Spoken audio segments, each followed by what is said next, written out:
ক্যাঁচর ক্যাঁচর শব্দ করে রিকশাটা চলেছে কাঁচা পাকা রাস্তা ধরে। রাস্তার দুদিকের ছোপের মধ্যে জোনাকির আলো জ্বলছে মিটমিট করে। রিকশার হাতলে লাগানো আলোতে পথ দেখা যাচ্ছে, তবে সেটা মাত্র কয়েক হাত। রিকশায় বসে চারদিকটা খুব মন দিয়ে দেখছিল বিতান। ঝাঁপুই হাঁটা জায়গাটা দিব্যি, চারিদিকে ছোট বড় বাড়ি আর খালি মাঠ। চোখ জোড়ানো সবুজ রঙে ভরে আছে যেদিকেই তাকাও। তা ভাই, এই এলাকার বাজারটা কোন দিকে বলো তো? এতে খুব বেশি দূর নয়। আপনি যে বাড়িতে যাচ্ছেন তার থেকে মাত্র মিনিট 10 হাঁটা পথেই পাবেন আমাদের ঝাপুইহাটির বাজার। ও যা, যে কদিন থাকবো অন্তত জিনিসপত্র আনা নেওয়ার জন্য লোক রাখতে হবে না, তাই তো দাদা? বিতানের কথা শেষ হলো না, রিকশাওয়ালাটা ঝপাং করে প্যাডেল থামিয়ে দিল। প্রায় হুমড়ি খেয়েই পড়ে যাচ্ছিল সে। আরে হলোটা কি? এক্ষুনি তো কপাল ফাটতো আমার। রিকশাওয়ালাটা কোনো কথা না বলে শুধু একটা হাত তুলে তাকে চুপ করতে বলল। তারপর সতর্ক দৃষ্টিতে দেখল চারদিকে। আরে হলোটা কি দাদা? কোনো সমস্যা নাকি? কি দেখছেন? হ্যাঁ, না না কিছু না। ঝাপুইহাটা তো, তাই এদিক ওদিক একটু দেখে শুনে চলাফেরা করা উচিত। লোকজন খুব একটা সুবিধের নয়, কখন গাড়ি দিয়ে উড়িয়ে দেবে। রিকশাওয়ালাটা খুব সহজে এ কথাটা বললেও বিতানের মনে হলো লোকটা কিছু একটা যেন লুকিয়ে গেল। যাই হোক, সে আর কোনো কথা জিজ্ঞেস করল না। এরপর মিনিট 20 পরেই একটা দোতলা পুরনো বাড়ির সামনে এসে দাঁড়ালো তাদের বাহন। বাড়িটার ইট বেরিয়ে পড়েছে এদিক ওদিক। ঝাপুইহাটার বেশিরভাগ বাড়িরই এই অবস্থা। সত্যি অবাক হওয়ার বিষয়। বিতান নেমে টাকা দিল রিকশাওয়ালাকে। লোকটা কিন্তু টাকা নিয়ে চলে গেল না, বাড়িখানার দিকে কেমন যেন ভয় ভয় তাকিয়ে রইল। কি হলো, আরও লাগবে নাকি? কিন্তু কথা তো মাত্র 50-এর হয়েছিল। আগে না বাবু, টাকা আর লাগবে নি। তা বাবু, এই বাড়িতেই আপনি থাকবেন নাকি? হ্যাঁ, কোনো ভূত আছে নাকি? না না, ভূত নেই, তবে ভয় আছে। যাকে আমার বলবার কথা সেটাই বললাম। সাবধানে থেকেন। চললাম। রিকশাটা আবার সেই বিরক্তিকর শব্দটা তুলে এগিয়ে গেল সামনের রাস্তার দিকে। বিতান সেদিকে একবার তাকিয়ে ভারী ব্যাগ দুটো তুলে চলল পাঁচিল ঘেরা বাড়িটার দিকে। বাড়িটার বয়স হয়েছে বোঝাই যায়। নোনাধরা দেওয়ালের নকশা দেখলে মনে হয় যেন প্রাচীনকালের কোনো প্রেত দেওয়ালে সেঁটে নজর রাখছে চারিদিকে। আগাছায় ভরে আছে সামনের বাগানটা। বিতান দাঁড়িয়ে এসবই দেখছিল, কিন্তু তাকে বাড়িতে ঢুকতে দেখে এক বৃদ্ধ লোক হন্তদন্ত হয়ে একরকম দৌড়ে এসে দাঁড়ালো। মুখ পোড়া, আবার জ্বালাতে এসছিস?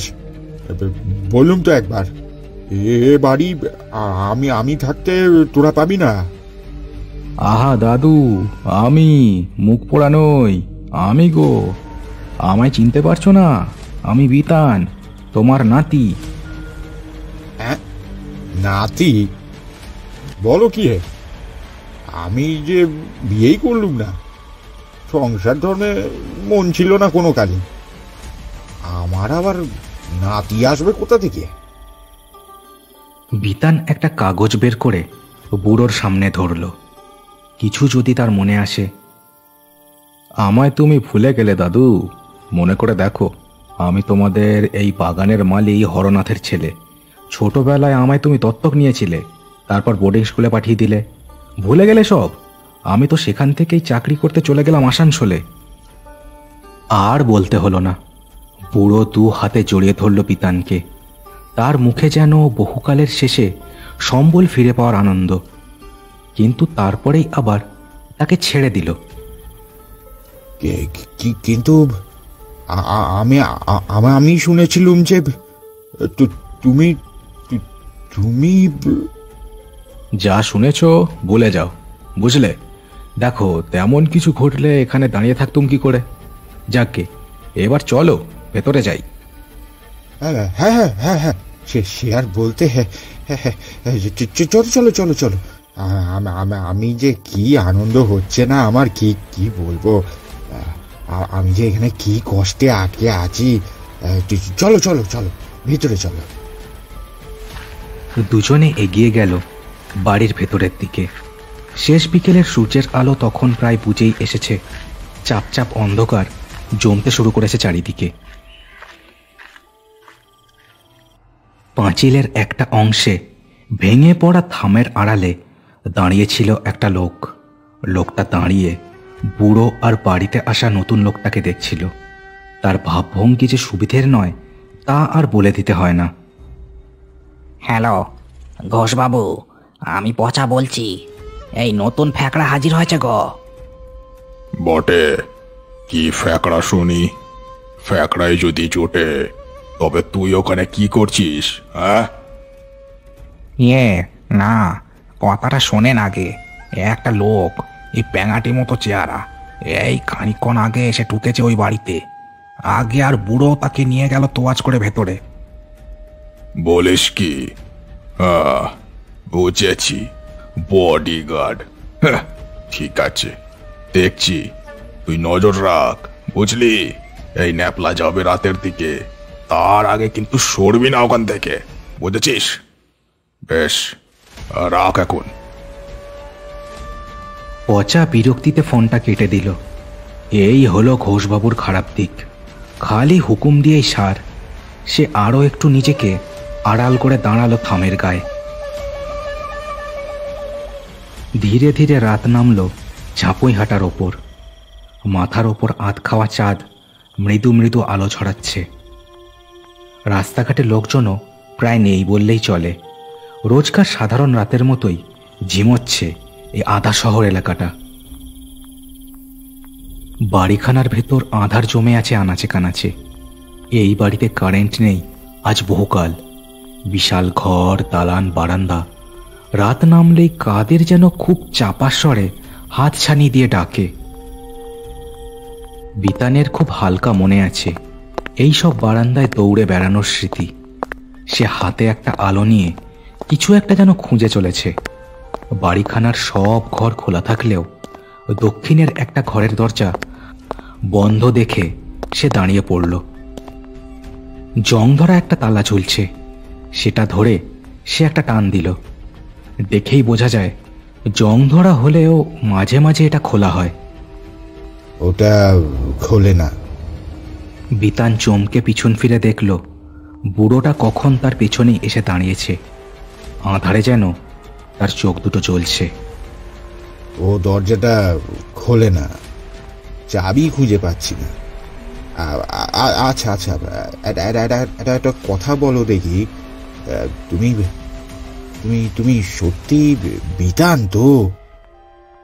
হ্যাঁ, আমি বিতানি গো। কি যে বলো দাদু। যাগ্গে, তা এখানে তুমি একা একা থাকো, ভয় লাগে না? একা একা কোথায় হে? এই তো আজ পূর্ণিমার আগের রাত। কালই তো পূর্ণচন্দ্র দেখা যাবে আকাশে। কাল ওরা সবাই আসবে। আমি এখন আর একা নই হে দাদা ভাই, এখন আর একা নই। যাই হোক, চলো চলো, খেয়ে নেবে চলো। এ কথা বলে বুড়ো হেঁটে চলে গেল বারান্দা ধরে। বিতান খুব অবাক হয়ে গেল বুড়োর কথা শুনে। যত রাত বাড়ছে তত যেন এই বুড়োর হাব ভাব পাল্টে যাচ্ছে। পচা থামের আড়ালে বসে বসে ঝিমিয়ে পড়েছিল। এমন সময় তার কাঁধে কে যেন খুটখুট করে একটা খোঁচা দিল। এই কে রে, ন্যাপলা এলি নাকি? হ্যাঁ আমি। তাই এখানে এখনো বসে আছিস কেন? তোকে যে ঘোষবাবু বাড়ির ভেতরে ডাকছেন, চল। ঘোষবাবু বাড়ির ভেতর ঢুকেছেন? কই, তার গাড়ি তো দেখছি না। আর আমাকেও তো ফোন করে কিছু বললেন না। যাকগে, চল। ন্যাপলা এগিয়ে চলল পচার আগে আগে, পচাও চলল তার পিছনে মন্ত্রমুগ্ধের মতো। বাড়ির ভাঙা একটা অংশ দিয়ে তারা দুজনে ঢুকলো ভেতরে।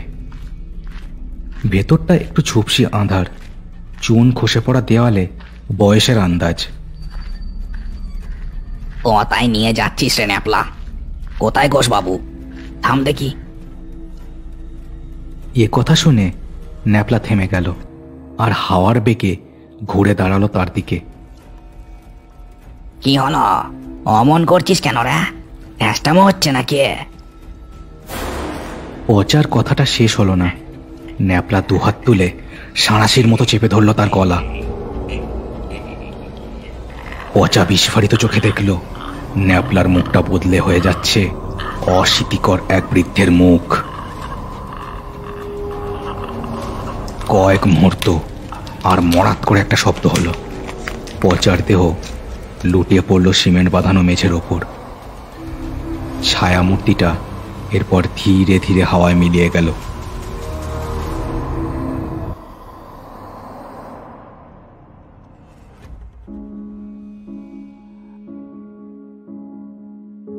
রাতের আঁধার কেটে আবার সকালের রোদ পড়ল বাড়ির ওপর। কিন্তু আজ অদ্ভুতভাবে বাড়ির বাগানে কোনো পাখির শব্দ নেই। পাখিরা যেন ভয়ে এ বাড়ির ধারে কাছে ঘেঁষছে না।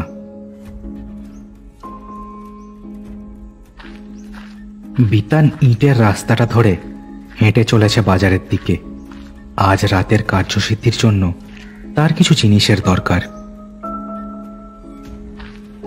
বাজার থেকে একটা কোদাল আর অন্যান্য দরকারি কয়েকটা জিনিস কিনে বিতান ফিরে চলল বাড়ির দিকে। আসার সময় বুড়োকে নিজের ঘরে কেমন যেন ঝুম হয়ে বসে থাকতে দেখেছে সে। ইটের রাস্তায় উঠে খানিক দূরই এগিয়ে গিয়েছিল সে। হঠাৎই তার রাস্তা আটকে এসে দাঁড়ালো একটা লটছড়ে মারুতি ভ্যান। একটা কাঁটা কুঁটা লোক নেমে দাঁড়ালো, তার পেছনে আরো একজন। এই যে, এদিকে সরো। তুমি কে হবে ওই বাড়ির বুড়োর? হ্যাঁ, বেশ যে এসে চুড়ে বসাচ্ছ। কি মতলব তোমার, বলো দেখি। আমি কে সেটা আপনাকে কেন বলবো মশাই? আপনি কে? আপনার মতলবটা কি? দেখ, সরাসরি বলছি, আমিও বাড়িখানা চাই, বুঝলি? আর ওখানে যে ফাঁক বসাতে আসবে তাকে সরিয়ে দিতে আমি পিছপা হব না, বুঝেছিস? এবার বল, তুই কে? আজ এত বছর ধরে আমিও বাড়ির ওপর নজর রেখেছি, এতদিন কেউ ছিল না। তুই কোথা থেকে টপকালি? হ্যাঁ? বিতান বুঝল এরাও তার মতোই মতলবে ও বাড়ির ওপর নজর রেখেছে। তাই ঘোড়া ডিঙিয়ে ঘাস খাওয়ার চেষ্টা না করে সে বলল, দেখুন, আমিও আপনাদের মতো ওই একই মতলবে এত বছর পরে ওই বাড়িতে ঢুকেছি, বুঝলেন? বেশ, আমার বুদ্ধিখানা শুনুন। নিজেদের মধ্যে ঝামেলা করে লাভ নেই, আর আমাকে আপনি সরাতে পারবেন না, বুঝেছেন? তাই হাত মিলিয়ে নিন। কি বলো ভাই?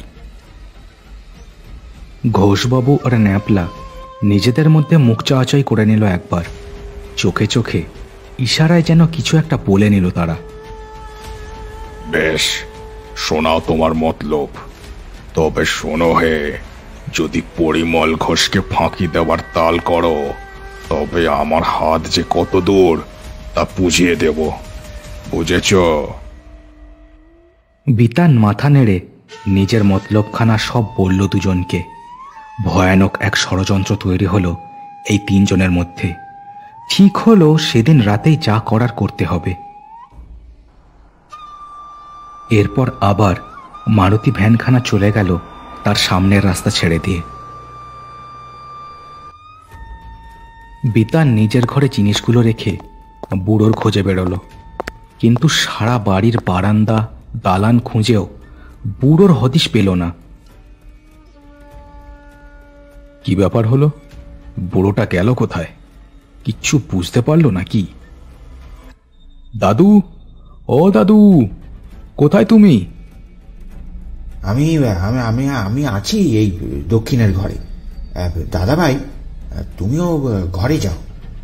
আমি আমি তোমার খাবার ব্যবস্থা করে দিয়েছি। দেখো, খাবার ঘরে করে দিয়েছি, চাইলে খেয়েও নিতে পারো।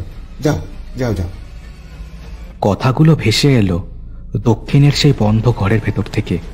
তবে আজ সেই ঘরে কোনো তালা নেই, ভেতর থেকে বন্ধ। ঠিক আছে দাদু, আমিও তবে যাচ্ছি, তুমিও খেয়ে নিও। হ্যাঁ, খেয়ে নিস বুড়ো, আজই তোর শেষ খাওয়া। মনে মনে দাঁত পিষতে পিষতে বিতান চলল নিজের ঘরের দিকে। আবার রাত নামল। আজ পূর্ণচন্দ্রের আলোয় ভেসে যাচ্ছে ইটের বাড়িটা। তবে বাড়ির আবহাওয়া আজ যেন থমথম করছে। বাড়ির মূল ফাটকের সামনে বিতান ছায়ার মতো দাঁড়িয়ে আছে। সবকিছুই জোগাড় করে রেখেছে সে। এমন সময় সেই মারুতি ভ্যানখানা এসে থামল বাড়ির সামনে। গাড়ি থেকে ঘোষবাবু আর ন্যাপলা নামল। ও, এতক্ষণে আসছেন? ওদিকে এক কাণ্ড হয়েছে। থামো বাপু, আগে বলো, একটা রোগা মতো বেটে লোককে দেখেছো নাকি এই বাড়ির আশেপাশে? কই না তো, কে এসে? কি ব্যাপার বলুন তো? আমাদের দলেরই ছেলে, এখানে দাদা পাঠিয়েছিল নজর রাখতে। কাল থেকে তার কোনো খোঁজ নেই। তুমি কিছু করনি তো? ভালোই ভালোই বলে দাও, বুঝলে? নইলে। এ কথা বলেই লোকটা পকেট থেকে বের করে ফেলল একটা চকচকে পিস্তল। থাম ন্যাপলা, পচার খোঁজ পরে হবে। এই যে, চলো, আগে বড় কাজটা সারা যাক। তুমি সবকিছু ব্যবস্থা করে রেখেছো তো? আরে হ্যাঁ হ্যাঁ, কিন্তু একটা মুশকিল হয়েছে বুঝলেন। বুড়ো সকাল থেকে ঘরের দরজা এঁটে বসে আছে। কি করা যায় বলুন তো? দরজা? দরজা? হ্যাঁ, এই ন্যাপলাকে দেখেছো তো? এর এক লাথিতে মানুষের মাথার খুলি পর্যন্ত ফেটে যায়। দরজা? চলো। বিতান কোনো কথা বলল না আর। তারা তিনজনে চলল বাড়ির ভেতর দিকে। রাতের বাতাসে কাদের যেন ফিসফাস শোনা গেল এবার। চাঁদের আলোয় বারান্দাটা ভেসে যাচ্ছে। সব ঘরের দরজা খোলা থাকলেও যে ঘরে বুড়ো ছিল সেটা এখনো একই রকম বন্ধ। কোনো সাড়া শব্দ পাওয়া যাচ্ছে না ঘরের মধ্যে থেকে। এই যে, এই ঘর, দাঁড়ান, একবার ডেকে দেখি। দাদু, ও দাদু, দাদু গো, দরজাটা খোলো দেখি একটু। কোনো সাড়া নেই ঘরের ভেতর থেকে। নিঃশ্বাসের শব্দও পাওয়া যাচ্ছে না। এই ন্যাপলা, ভেঙে ফেল। ন্যাপলা তার বিশাল একটা পা তুলে সপাটে একখানা লাথি বসিয়ে দিল দরজায়। মরচে পড়া দরজার কবজা ভেঙে দুদিকে হাট হয়ে খুলে গেল ভারী পাল্লা দুটো। তিনজনে বীর দর্পে ঢুকে পড়ল ভেতরে। কিন্তু ভেতরে ঢুকেই পা যেন জমে গেল তিনজনের। ঘরের কড়ি বর্গা থেকে ঝুলছে একটা পচা গলা দেহ। কিন্তু ভয়ের ব্যাপারটা হলো, দেহটা কোনো দড়িতে ঝুলছে না, নিজেই একটা হাতে ঝুলিয়ে রেখেছে নিজেকে। এ কি, এ কি? দেহটা বুড়োর। সে এবার মট মট করে শব্দ করে ঘাড় তুলে তাকালো তাদের দিকে। তার মুখে হলদে ছোপ ধরা দাঁতের শাড়ি। কি দাদু ভাই, বাড়ি নেবে না?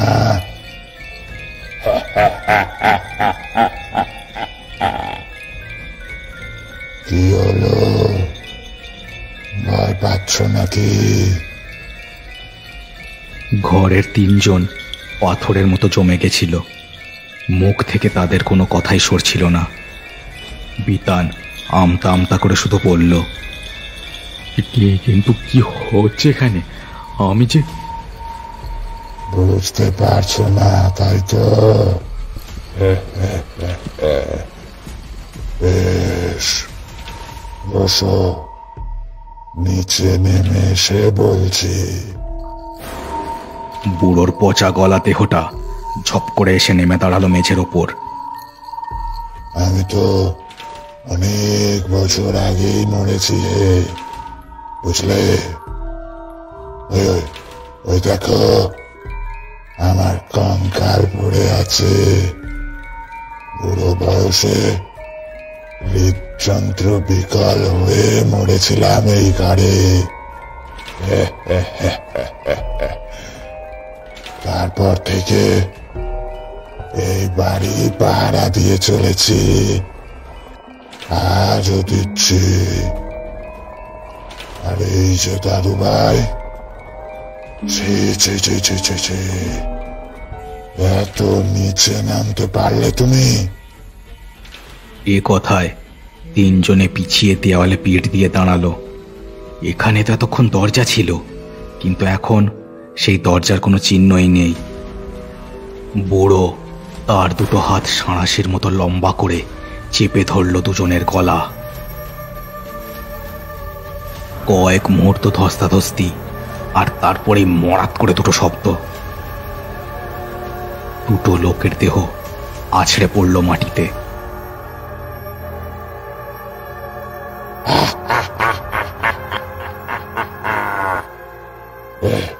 এবার এবার এবার তোর পালা। আমাকে আমাকে মেরে পুঁতে দেওয়ার জন্য সকালে কোদাল কিনে এনেছিলি, তাই না?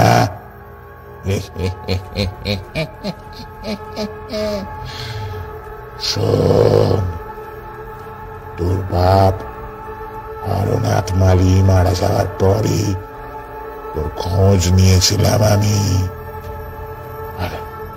আর আর তখনই শুনেছিলাম তুই পড়াশোনা ছেড়ে হয়ে উঠেছিস এক সমাজ বিরোধী অপরাধী।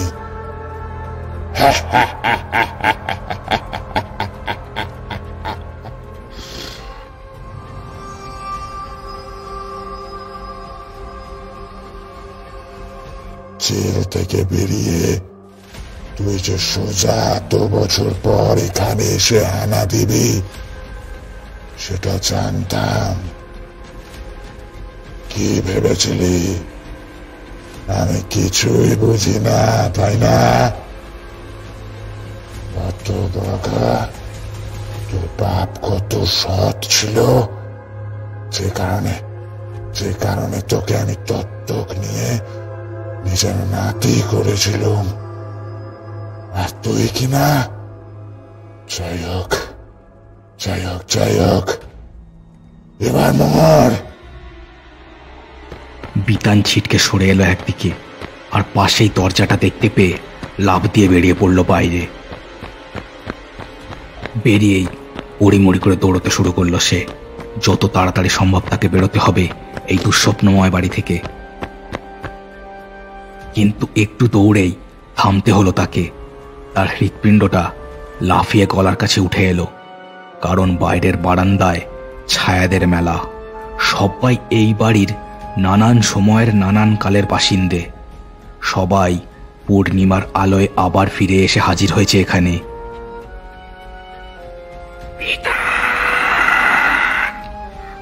তুই আমাদের কাছে দাদুকে একা করে দিয়ে পালাস না বিধান।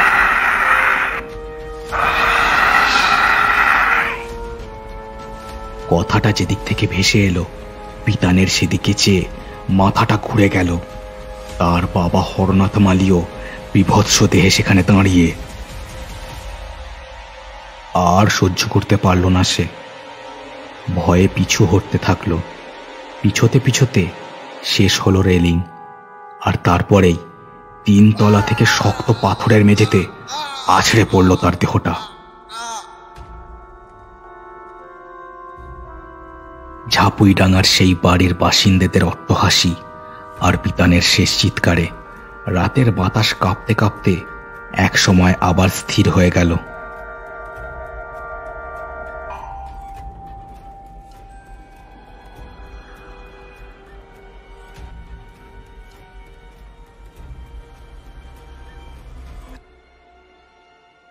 শেষ হলো কার্টুনস অ্যানিমেশনসের আজকের গল্পের পরিবেশনা। আজকের গল্পটা কেমন লাগলো সেটা আমাকে কমেন্ট করে অবশ্যই জানাও। চ্যানেলটাকে সবাই সাবস্ক্রাইব করে দিও আর গল্পটাকে শেয়ার করে দিও তোমার বন্ধুদের সাথে। দেখা হচ্ছে আর পরের ভিডিওতে। সবাই খুব ভালো থেকো।